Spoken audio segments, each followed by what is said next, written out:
Sinimulan na ng task force ng Department of Justice ang case build-up kaugnay sa mga pagpatay noong gera kontra droga ng Administrasyong Duterte. Pero may babala ang isang grupo kaugnay sa paglilitis ng lokal na korte kay dating Pangulong Rodrigo Duterte na posibleng makaapekto umano sa investigasyon ng International Criminal Court. Nakatutok si Salima Refran. Gumugulong na ang 60 araw ng Task Force EJK o Extrajudicial Killings ng Department of Justice para sa case build-up sa mga pagpatay noong giyera kontra droga ng Administrasyong Duterte. Kasama sa mga iniimbestigahan, mismo si dating Pangulong Rodrigo Duterte, kasunod ng kanyang mga inamin sa pagdinig ng House Quad Committee. Kayo mismo ba pumatay?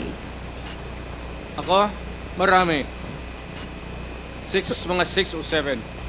Katuwang ng Task Force EJK ang NBI at PNP sa pagkalap at pagsuri ng ebidensya, habang nakikipag-ugnayan na rin ang Task Force sa Quadcom ng Kamara, mga komite ng Senado at sa Commission on Human Rights para sa resulta ng kanilang mga pagdinig at investigasyon. Para malaman natin kung ano man ang pwedeng masundan, kung ano man yung pwedeng isampa at kung ano yung pagka may mga kasong pwede nang or ripe na ba yan ay pwede nang isampa sa preliminary investigation before the prosecution service ng Department of Justice. Ayon mismo kay Justice Secretary Remulla, tinitingnan na ang posibleng pagpapaharap kay Duterte sa paglabag sa RA 9851 o International Humanitarian Law, Genocide, and other crimes against humanity. Ayon sa Commission on Human Rights, sa 3 krimen na nakasaad sa RA 9851, ang other crimes against humanity ang maaari raw gamitin sa mga nasa likod ng giyera kontra droga.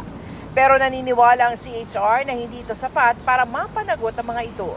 Sabi ng Center for International Law o CENTERLAW, isang human rights and public interest advocate group, kung sakali, ngayon lang daw may magdedemanda sa ilalim ng RA 9851.